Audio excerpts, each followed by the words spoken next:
is going to be a really valuable discussion, especially with the UN Summit on Climate Change happening next week, and the tremendous amount of activist activity that will be happening in and throughout the streets of New York over the next several days.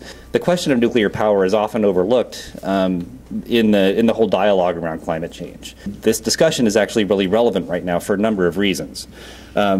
First and most obviously is the UN Climate Summit happening next week, which is anticipating the conclusion to the period of the Kyoto Treaty, which was, of course, the first major international agreement to address climate change.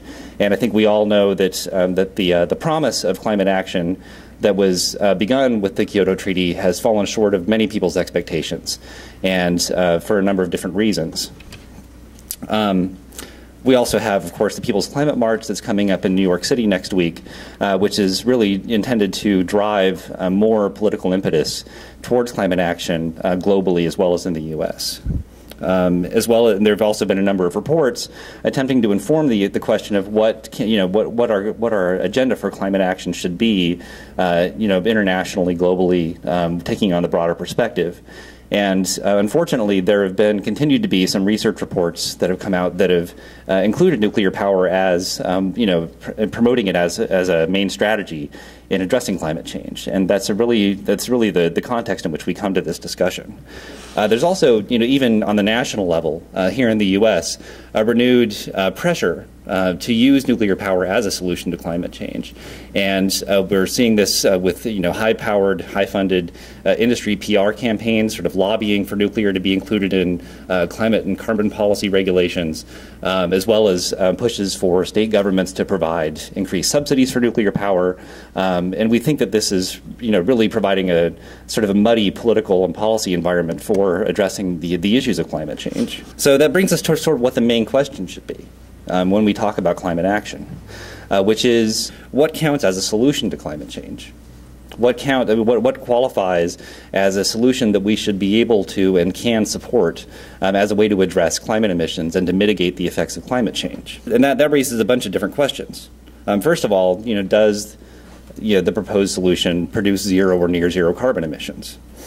But that's only a surface question.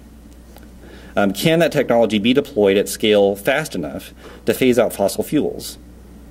Does it facilitate and integrate well with other climate solutions?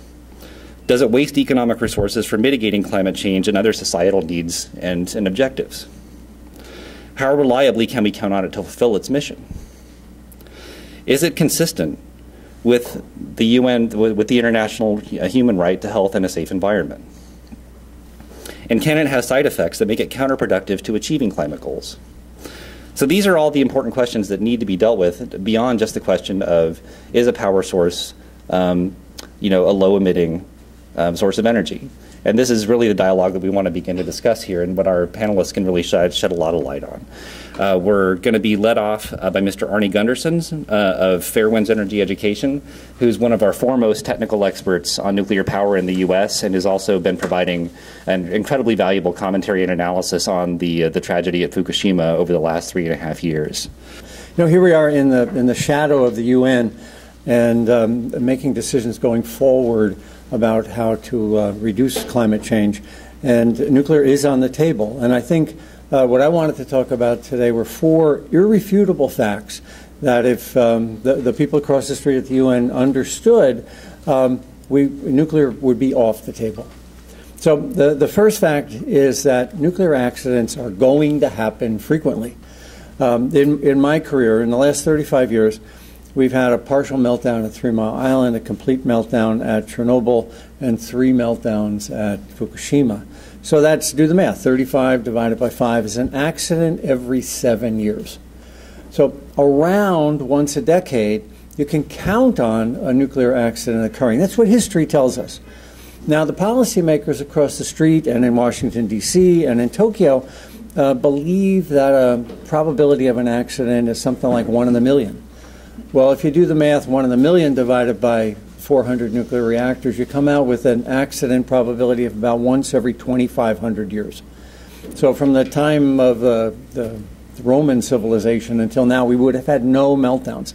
And in fact, we've had 5 in 35 years. So when you look at history, history tells us accidents are going to happen once a decade, maybe even less. And yet the policymakers firmly believe that you're not going to have an accident in the foreseeable future. Indian Point wouldn't be licensed if we thought the chance of an accident were as high as once a decade. So point number 1, accidents are going to happen once a decade. If you're going to go down the nuclear route, you've got to believe that's going to happen and make sure that the people whose plant you're going to put in the backyard are aware, too, that the chances are much more significant than they've been led to believe. The second piece, then, the second point is that accidents have been getting more severe, not less severe. 3 Mile Island, partial meltdown. And before that, there was Fermi 1, partial meltdown, wind scale, partial meltdown. But just in the 35 years, we've gone from a partial meltdown at 3 Mile Island, where we could take a picture of the nuclear core about a year or 2 after the accident. We knew the configuration of the nuclear core, got into and brought a remote camera in, saw the condition of the nuclear core. Then the next accident was Chernobyl. Within a year, we had a picture of the nuclear core at Chernobyl. Look it up on the internet. It's called the elephant's foot. That was a complete meltdown, but it didn't get to groundwater. And now we've got Fukushima Daiichi, and we've got 3 meltdowns at Fukushima. And if anybody's seen a picture of the core, let me know, because I don't believe anyone's gotten near them. So the condition of the core is unknown 3 times over at Fukushima, and it's compared to the previous accidents where we knew exactly where the nuclear core was. If you look at Chernobyl, the Russians and the Ukrainians have decided the best solution is to entomb it for 100 years or more. Yet the Japanese are going down a road to not entomb the reactor, but knock them down. And I think it's an incredible waste of human lives to do that, because the exposure to these the construction men will be astronomical. Why the Japanese are not entombing the Fukushima reactors for 100 or 200 years, and why the Japanese are not admitting that this is a $500 billion cleanup. If those numbers were on the table with the policymakers across the street, we would not be pursuing a nuclear future. So point number 2 is the accidents are getting worse, more severe, not less severe. The third point is that if you think Fukushima was bad, it could have been 20 to 100 times worse. And the reasoning there is that the earthquake happened at 2 in the afternoon on a Friday. There was 1,000 people at Daiichi and 1,000 people at Daini, and the leadership was on site. It was the middle of a workday. If that earthquake had happened not at 2 in the afternoon, but after midnight, there would have been 100 people on that site, and there would have been no senior management on that site. The infrastructure would have been destroyed, and there would have been no way to get more people back on site. The plant manager at Fukushima Daini said he was lucky that it happened on a Friday afternoon instead of a Saturday morning, and I absolutely agree. The consequences of that would have been the Daiichi reactors would have melted down much sooner, and the Daini reactors would have also melted down. We would have had 10 reactors in meltdown or fuel pool fires if just by 12 hours the earthquake had happened in the middle of the night. Now, so we are relying on a technology that failed totally, technologically failed totally, and it was only luck that the earthquake occurred in the afternoon, and incredible courage by 1,000 people at Daiichi and another 1,000 people at Daini that saved Japan from being so that it remains a functioning country. The effect of that would have been that Japan would have been obliterated had the accident occurred in the evening instead of in the middle of a workday. Now, I wrote about this in Truth Out, and it's also translated into Japanese. And if anybody would like that article after I'm through speaking at the end of this, you can give me your email, and I'll send you the Japanese translation and the English translation. Please spread the word. I think the single most hidden issue of the Daiichi accident was that we did not see the worst event. We saw an event that could have been 20 to 100 times worse. 10 reactors in meltdown instead of 3, and the meltdowns would have happened much sooner. So brave men, and I've really dedicated every speech I've made to the courageous men in management at Daiichi and Daini that really fought the fires of hell with when technology totally failed them. Is that something the policymakers across the street want to recognize? Onagawa and Tokai were also very close, so we might have had 14 nuclear reactors. And the last point is that this is a technology that can destroy the fabric of a country overnight. Gorbachev said in his memoirs that the Soviet Union collapse was not due to perestroika. It was due to Chernobyl. The fabric of the Soviet Union was destroyed because of the Chernobyl accident. Now, I've frequently spoke with on tour with Prime Minister Khan, who was the Japanese Prime Minister when the accident occurred, and he'll say the same thing, that this is a man who had to face the possibility of evacuating Tokyo. And, you know, there's 35 million people that had the wind been blowing differently, or had the earthquake occurred in the middle of the night, the evacuation of Tokyo, 35 million people, would have been necessary. Is that something we want to trust our future to? There's going to be another, we call these black swan events. They don't happen very often, but when they happen, they're awful. And once every 10 years, a black swan event, to my way of thinking, is not a route that the world should be pursuing, especially considering the enormous cost that we're investing, the enormous funds we're investing in nuclear power. So the takeaways from and each one of those is irrefutable.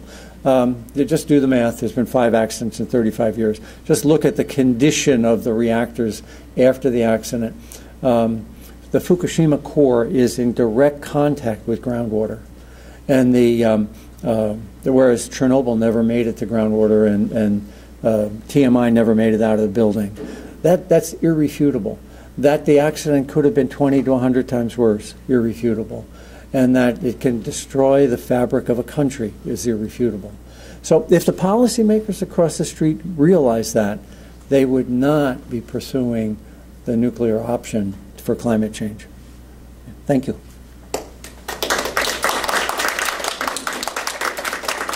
Great, thanks so much, Arnie. And our next speaker is Leona Morgan of Dene No Nukes.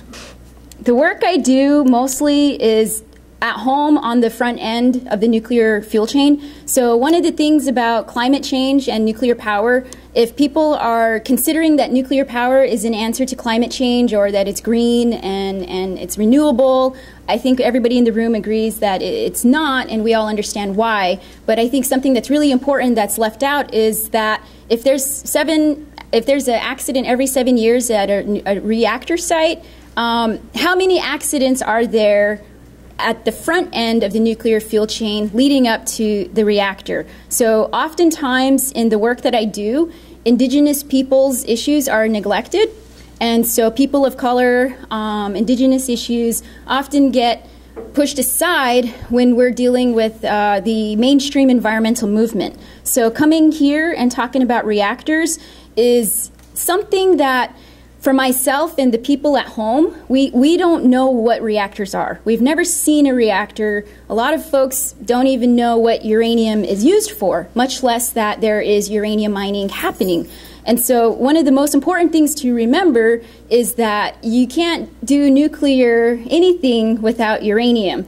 And there's plenty of uranium already out of the ground, but right now on my nation, I'm from Navajo, and we have over 500 abandoned uranium mines left from the last, the Cold War era, when there was a boom that occurred, and that was, a lot of the mining occurred before the NEPA, the National Environmental Policy Act, and the Clean Drinking Water Act. And there were no regulations on a lot of the mining that happened, and so the background was probably not recorded accurately or at all, or those documents are destroyed and well hidden. So the companies today, they either don't exist, they change names, or they're trying to negotiate higher background rates, levels, so that they don't have to clean up to the strongest standards that the people are asking for. So on Navajo Nation, there's about 500 abandoned uranium mines. Maybe 521 is a number people use, but in reality, those are sites with a cluster of contamination. So there's probably more like 2,000 on Navajo. And then in the Black Hills as well, there's about 2,000 abandoned uranium mines, and I believe about 10,000 across the United States west, so west of the Mississippi. And all of the mining that happened, it was done, a lot of it was done using conventional methods. So conventional mining is when they get the uranium out of the ground, they truck it to a mill, they process it, they're using a lot of water and a lot of electricity. And so the electricity is often neglected from the carbon footprint of nuclear power when we're talking about electricity being, nuclear energy being green. People often neglect that it takes a lot of oil and gas and coal to produce uranium and then to enrich it. So from the front end, uranium mining, processing, fuel fabrication. I come from New Mexico, and we have a lot of nuclear sites there. We have uranium mining, we have an enrichment facility, we have 2 nuclear national labs. The site of the first nuclear explosion at the Trinity site. I'm sure a lot of you know all of this, but people where I live don't understand how nuclear New Mexico really is. And so I often give presentations at home just on the education of what's happening around us, because people often forget or they don't see radiation. There's no fences, there's no big radioactive signs, so people don't understand that there's tailings dust that's radioactive that's blowing around. And so a lot of times it's a very scary thing to talk about, and in our culture death is a taboo, so people don't talk about when their animals are affected or different things happen in the community. So a lot of the time education is the only thing that I have to work on right now. I would love to, start mobilizing and get Native people and get everybody to move, to come here to, work and fight the issues here at this level. But we're not there. We're really just working on fighting our own issues at home. And a lot of it is because of the colonization of the United States. And so when the United States was founded, there were racist policies put in place basically to justify the stealing of our land. And so the entire country we call is indigenous, it's Turtle Island. So the name of my presentation is uranium mining on indigenous lands. That doesn't mean on the little reservation that, was created by some political boundary. We mean the whole North America. There's uranium mining on indigenous lands here in Canada, Australia, Africa, and we cannot neglect the impact to all of those communities, the amount of water that's being used, the health effects, and all of this is part of the effects of colonization and U.S. imperialism. So when we're talking about nuclear power or nuclear weapons, I think a lot of us forget the intersectionality of the work we're doing. And so that's one of the most important things I just wanted to leave you all with today, is that in order for us to address climate change, in order for us to address nuclear power, nuclear energy development, and weapons, we have to be thinking about all the other issues of intersectionality, including colonization, resource colonization, and racism. And our next speaker is going to be Mr. Alfred Meyer, who's on the board of directors of Physicians for Social Responsibility. Nuclear power is a problem, not a solution. Nuclear power is dirty and dangerous. Nuclear power threatens the health of our world today. And the dangers of nuclear power must be addressed alongside with the dangers of climate change, not as a solution, we have to address the problems of nuclear power and not see it as a solution to climate change. The medical dangers, known and unknown, of nuclear power start at the very beginning of the nuclear fuel chain. Mining, milling, refining, enriching, and fabricating nuclear fuel is neither safe nor carbon-free. The industrial processes expose humans to radioactivity and other environmental contamination from the significant amounts of fossil fuels needed to be burned to create nuclear fuel and the other solvents and materials used in the processes. Critically, there is no final step to the use of nuclear fuel. Using nuclear fission to boil water for 40 years or so creates the most deadly wastes known to mankind. Storing this highly toxic radioactive waste for hundreds of thousands of years needed has never been done before. We cannot handle the waste we have. Look at Fukushima. The biggest dangers immediately after the accident came from Reactor 4's fuel rods, even though Reactor 4 was not in operation at that time. Continuing to make more and more radioactive waste when we don't know what to do with it is setting a landmine that could destroy life on Earth. Today, we are already living in an unplanned, non-consensual, human and ecosystem radiation experiment. The 2053 atmospheric nuclear weapons tests spread radioactivity around the world. Finding radioactive strontium from atmospheric testing in children's teeth in Boston in the late 50s and early 60s was the impetus for the creation of Physicians for Social Responsibility, and it worked successfully to get President John Kennedy to ban atmospheric testing in the 1960s. Nuclear reactors, as a part of normal operating procedures, release radiation. Unplanned and ongoing radioactive releases from leaky tanks and pipes add to our radioactive burden. And as we've heard mentioned already today, accidents like 3 Mile Island, Chernobyl, and Fukushima release huge amounts of radioactivity. Fallout from Chernobyl has been found in every country in the Northern Hemisphere. Fukushima, as we stand here today, is leaking radioactivity in the Pacific Ocean with no end in sight. What is this increased exposure to radioactivity doing to our bodies and to future generations? First of all exposure to radiation increases health risks. The 2006 United States National Academy of Sciences report on the biological effects of ionizing radiation states that all exposure to radioactivity increases the risk of disease, so there's no safe level, and that all exposure is cumulative over your lifetime. All radiation has some negative effects, and these effects add together over your lifetime. It's advisable to remember this fact the next time that you are faced with a dose of radiation from an X-ray in a medical procedure. An X-ray itself, like a dental X-ray, is a relatively small dose, but something like a CAT scan is a huge dose. Now, if such exposure is absolutely needed to provide critical information that cannot be known in any other fashion, and it will change your treatment, then it might be prudent to choose such exposure. But otherwise, I'd suggest not. Radiation impacts health in many ways. The most common association is with radiation exposure causing thyroid cancer, especially in children who have both a smaller body mass to absorb the dose and a faster metabolism that incorporates the effects more readily.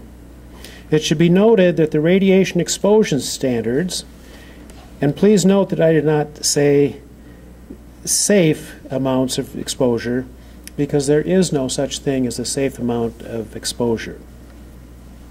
Fukushima, where exposure standards were increased 20 times after the accident, demonstrates that these standards are elastic and political. In fact, the effects of exposure are greatly influenced by your sex, age, body size, and metabolic rate. So a little bit here and a little bit there literally adds up.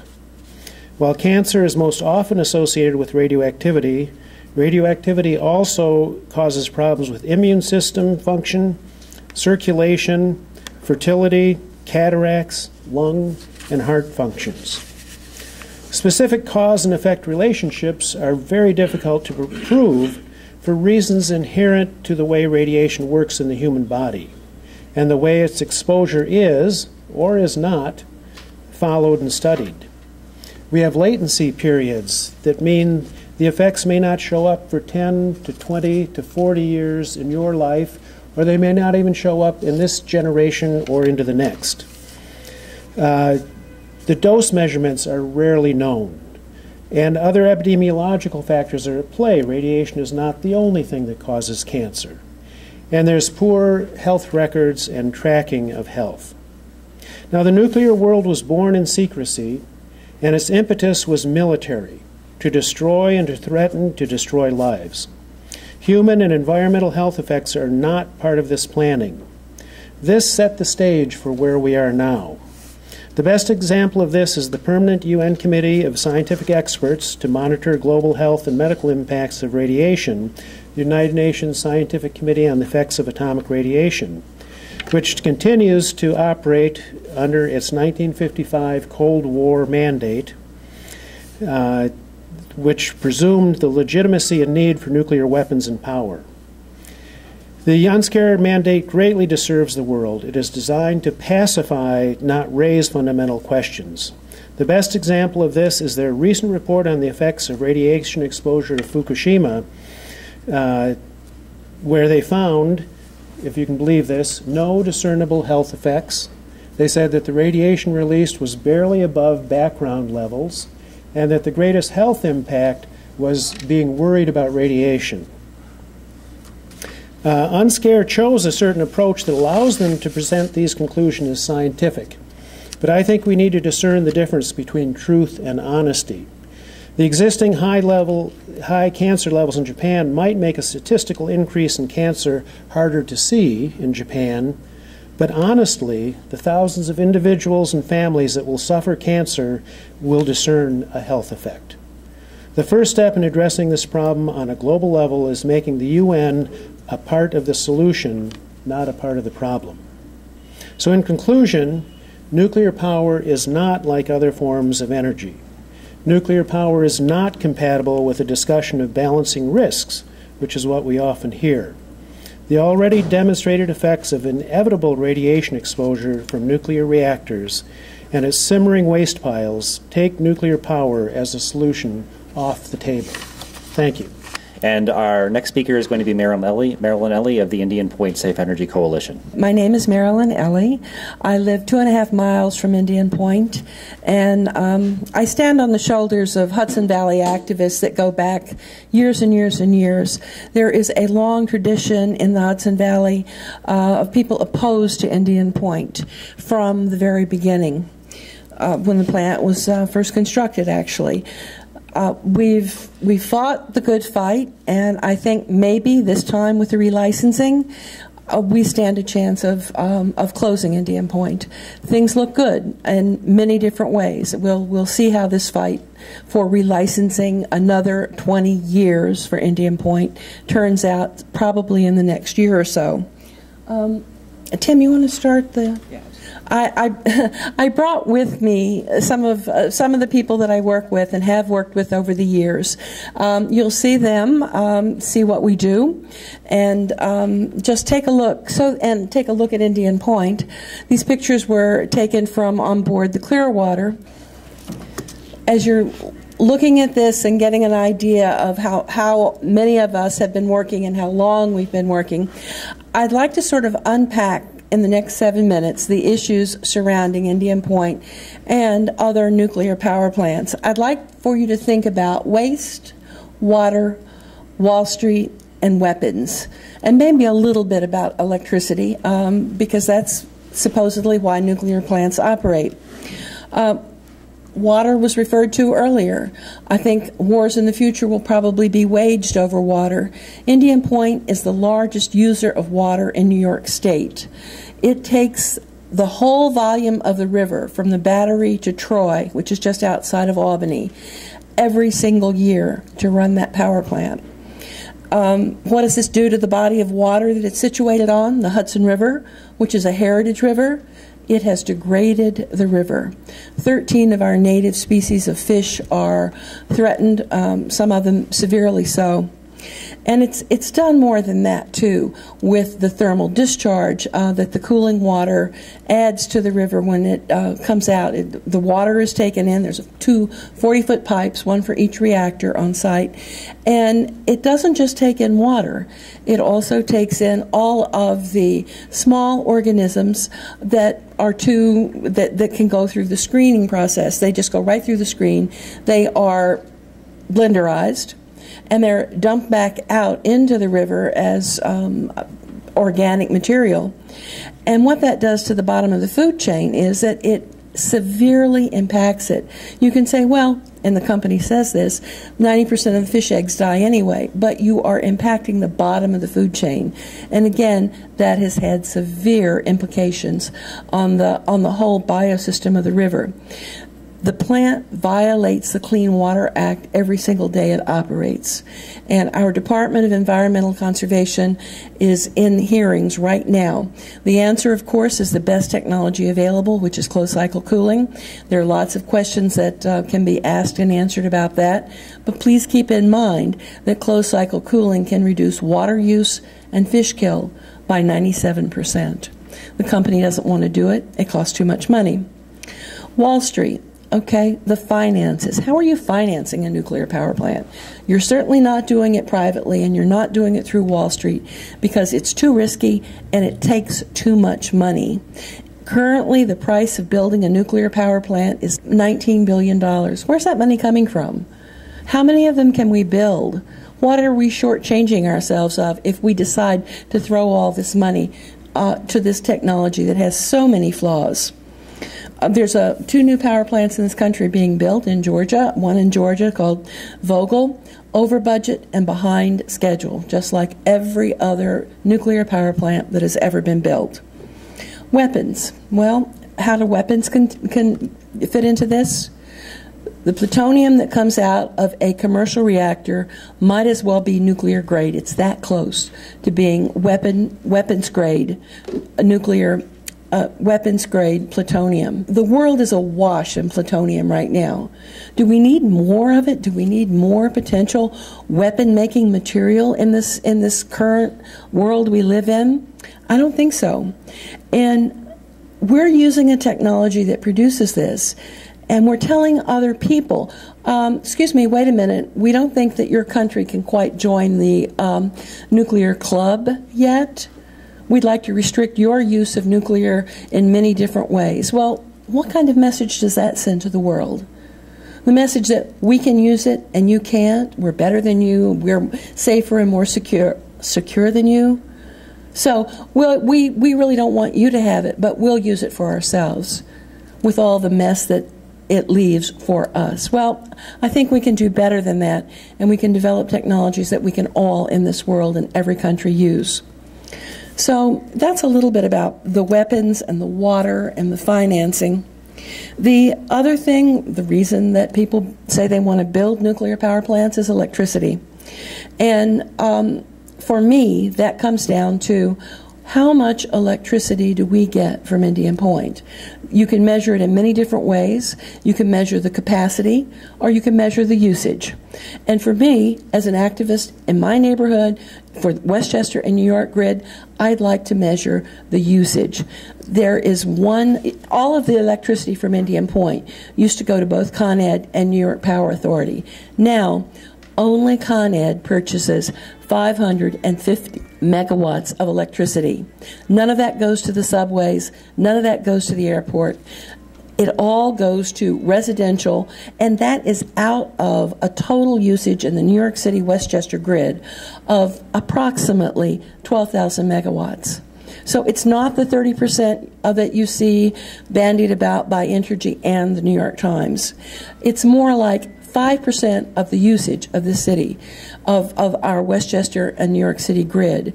So what I'd say to you is we have a very robust electric system. The grid really does work. It's been improved a lot, and it's going to be improved a lot more with the Governor's Energy Highway program. And Con Ed and NYPA, which does generate a lot of electricity are using very little of that energy by contract. Where is it going? Elsewhere. And for us to take all of the risk and get none of the benefits of, or very few of the benefits of Indian Point, to me as a local activist makes no sense at all.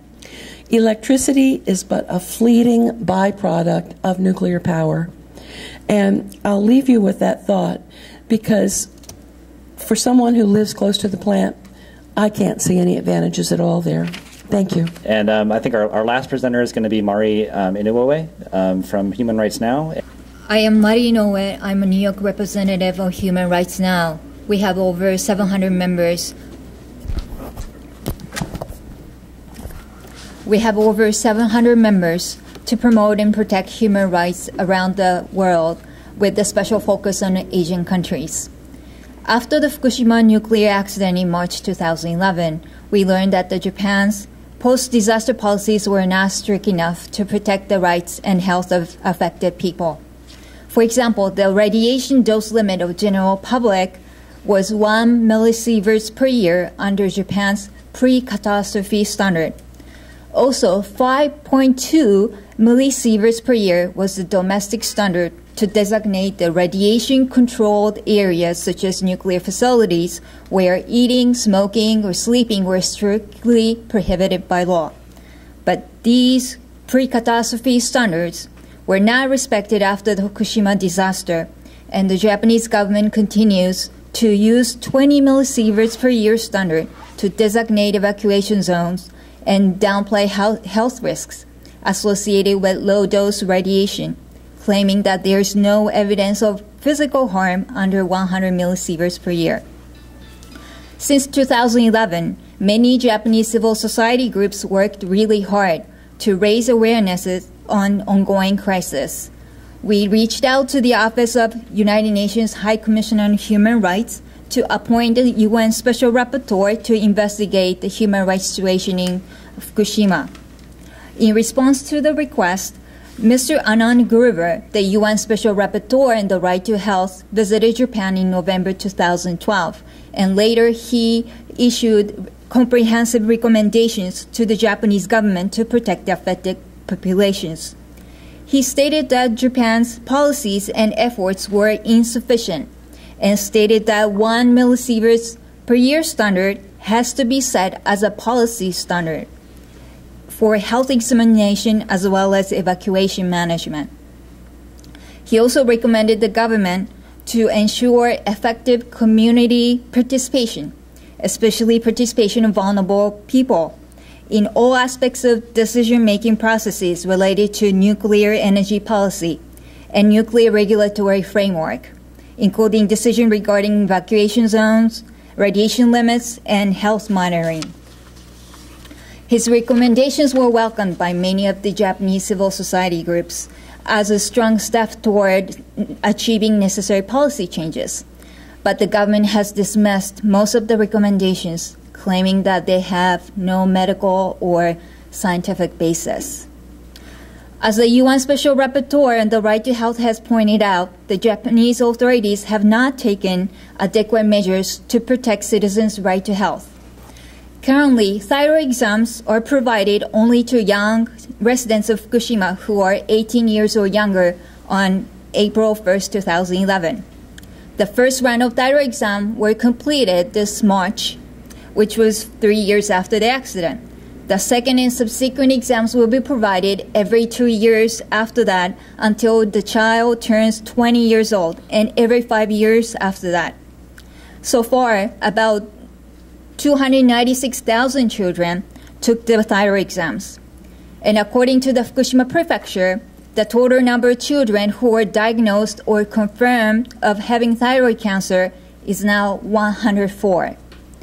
36 boys, 68 girls, which is an alarming number because thyroid cancer among children in Japan was considered very rare before the accident, usually 1 or 2 per million. So 104 children out of 296,000 is about 350 per million. The sizes of tumors were from 5.1 millimeter to 40.5 millimeters. The youngest child who was diagnosed with thyroid cancer was 6 years old at the time of the nuclear accident. And among 58 children who went through surgery, there were 2 cases with lung metastasis where the cancer was spread to their lungs. There were 7 cases in close proximity to the trachea. Despite those concerning results, the government has not shown any signs of revising its policies on health-related issues. And next, I would like to talk about depleted uranium, which is a radioactive and highly toxic waste that arises as a byproduct of production of enriched uranium for nuclear reactors and nuclear weapons. It is used in military weapons due to its high density and thus unique armor-piercing properties. It has known that depleted uraniums were used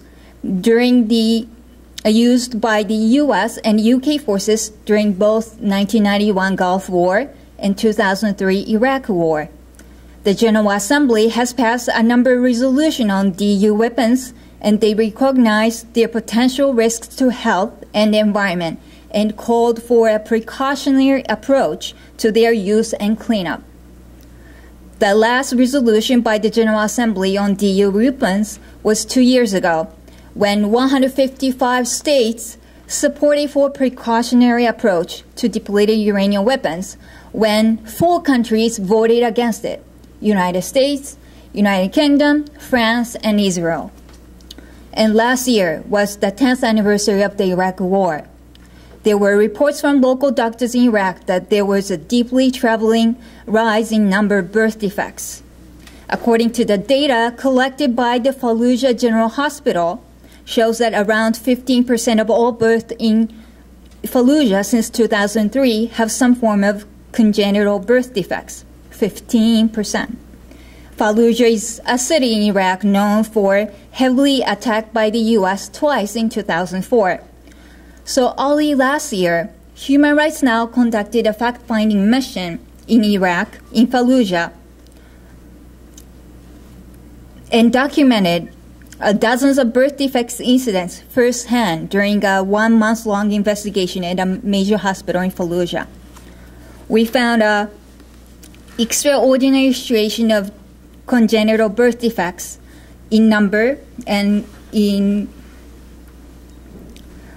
both nature and quantity, and we concluded that the environmental contamination resulting from the combat during the Iraqi war may be playing a significant role in the observed rate of birth defects. We also released a report which is available on our website entitled "Innocent New Lives Are Still Dying and Suffering in Iraq." We interviewed the local people, parents of the children who were born with birth defects. And we also wrote letters to President Obama and Prime Minister Cameron requesting for actions and information to prevent further victimization, because we cannot clean up the contaminated land without knowing where those weapons were used, what kind of weapons were used, and how many were used.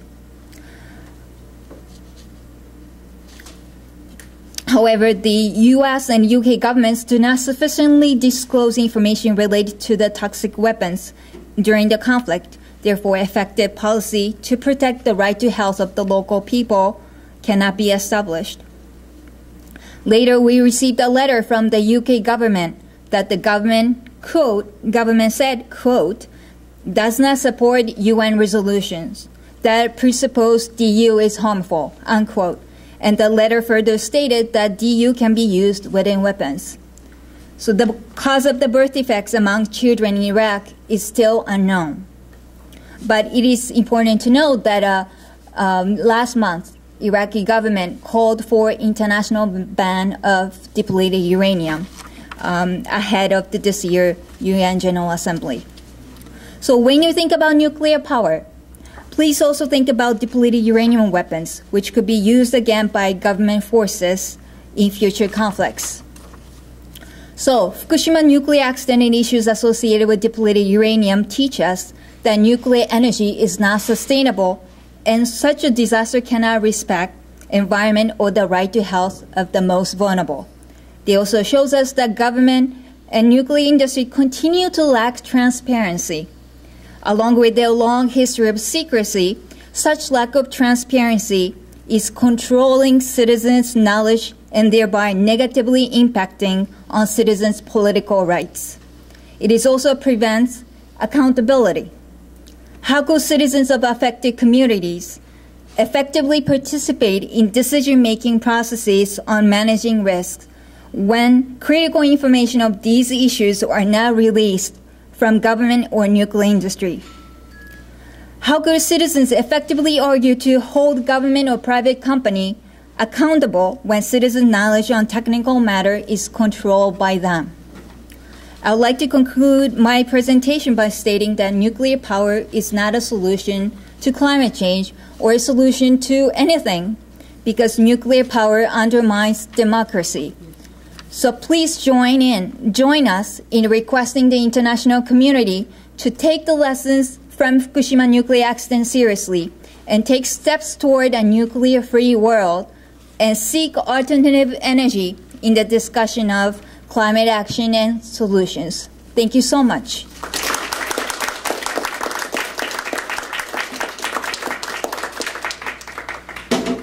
We're getting ready for the Q&A. I want to ask Alice Slater to come up and make a comment that she's prepared. This conglomeration of groups started out as something in New York called the Manhattan Project. Actually, it was right after the Fukushima tragedy that our Abolition 2000 network, which works to eliminate nuclear weapons and nuclear power, which powers the bomb, we called a meeting, and it was down at the Quaker House, and we had people sitting on the floor and climbing out the windows. It was like packed, jam-packed. All these wonderful new Japanese Americans that have been living in New York came to our meetings that were generally, white, liberal, middle class, and because of Fukushima, they named themselves the Manhattan Project. We are marching this Sunday.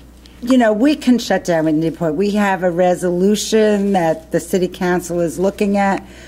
We need to come off this march and figure out how we're going to make New York sustainable. There's something called the Solutions Project that says by 2030 we could be completely on wind, sun, efficiency, and hydro energy, that New York could be completely sustainable by 2030. I mean, the reason it's not happening is because of these terrible forces, the lobbying. You've heard some reference to it, the kind of money that Entergy, who owns Indian Point, is putting into New York State, and they got Giuliani representing them on television, telling you it's safe, it's clean, the lights are going to go out. I mean, Marilyn just told you, if we just even shut our windows and put insulation on buildings, we wouldn't need Indian Point. Oh, and one fabulous fact. This Mark Jacobson, who did the solutionsproject.org, who says we can do it all by 2030, he has a whole write-up saying after Hurricane Sandy, we studied Holland, we have to put dikes up so that we don't flood the city out again. And he said if we put windmills on the dikes, it would be enough wind to power the whole city. They've got to do the dikes anyway. So we have to really get organized and make sure, let New York be a light unto the nation. Shut down Indian Point now.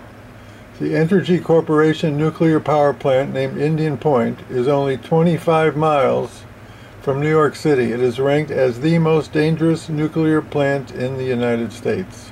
New York Governor Cuomo says Indian Point is a catastrophe waiting to happen. 20 million people live within 50 miles, the highest population density around a nuclear plant in the entire United States. A study commissioned by the state of New York found that evacuation is not possible. The documented radioactive material is the equivalent of 1,000 Hiroshima bombs.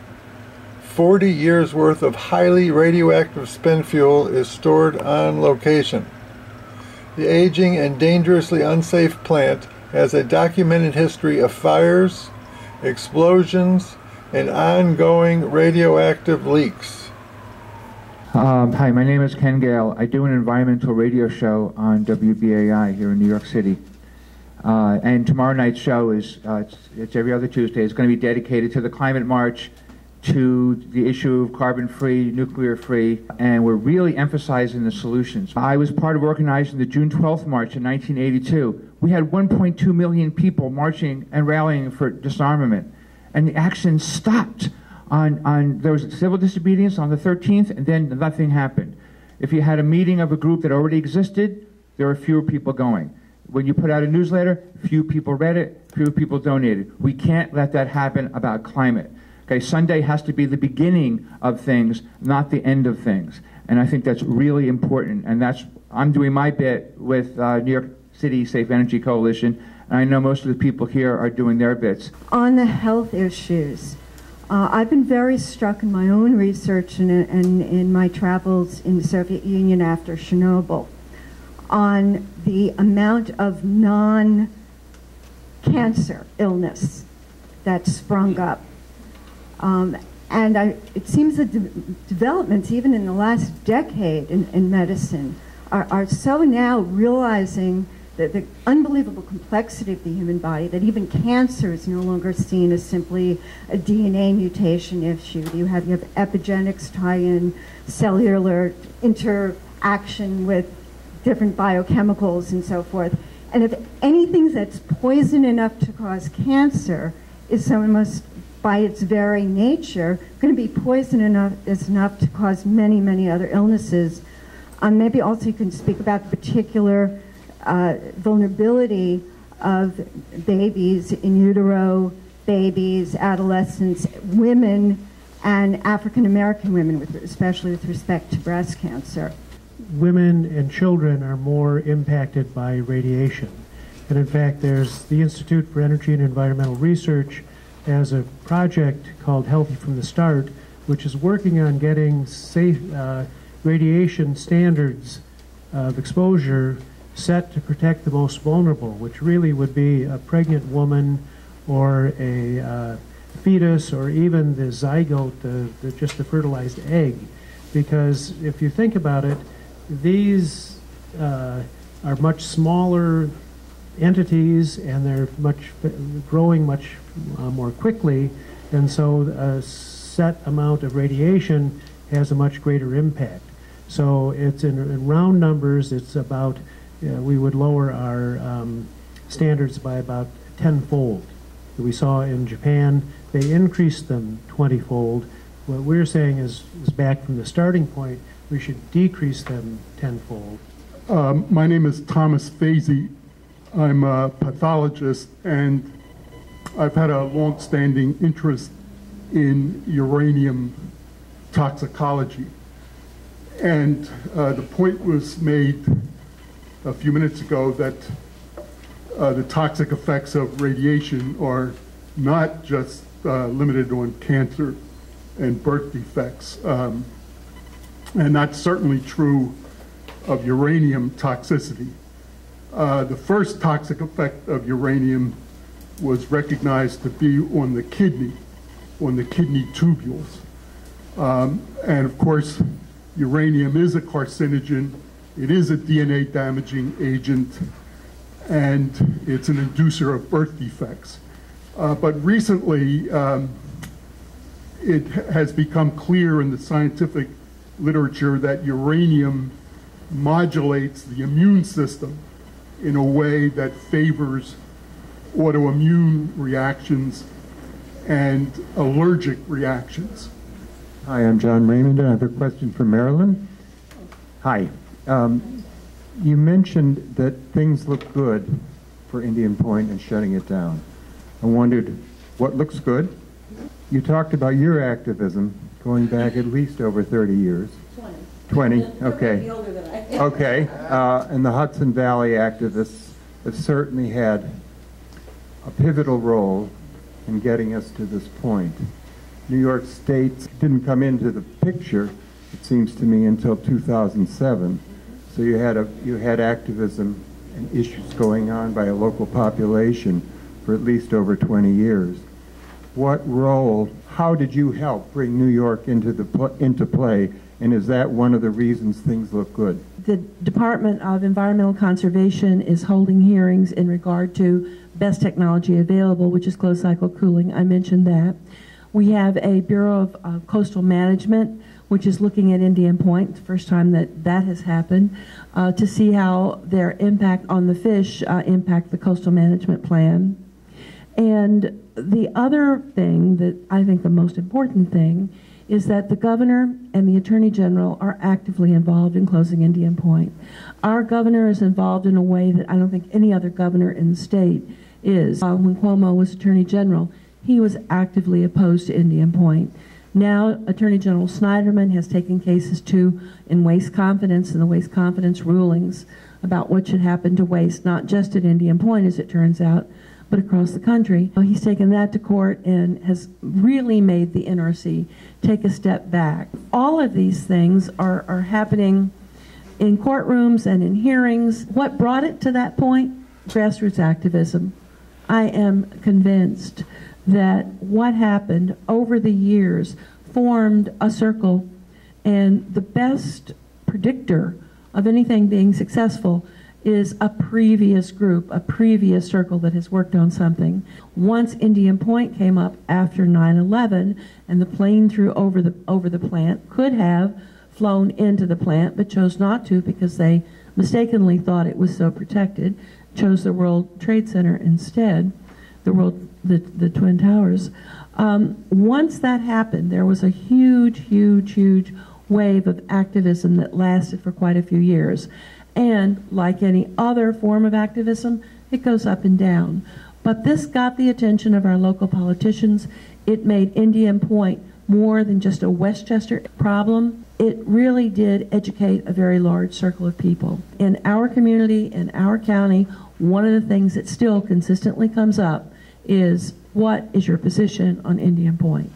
And that never happened before all the grassroots stuff went on. So it's the grassroots, it's electing politicians, it's campaigning, it's being there at events, it's holding this up, it's continuing education, and it's knowing that right now, while it's kind of quiet and you're not hearing much, a lot's going on. Yeah, there was a lot of organizing that was going on at the grassroots, mostly in Westchester County, raising issues around, safety incidents at Indian Point and whatnot. And it was, so really the tilling of the ground in terms of, the grassroots education that was going on that enabled, this sort of explosion of grassroots activity to happen. Right. And I think we're ready for that again. And in fact, to Ken's, point about forming a new coalition, there actually is also a coalition of climate action and anti-nuclear organizations that is going to be promoting a New York City Council resolution on not only on the closure of Indian Point, but on the phase out of fossil fuels and the advancement of a sustainable energy transition within New York City, and as really the big picture vision which we can all buy into.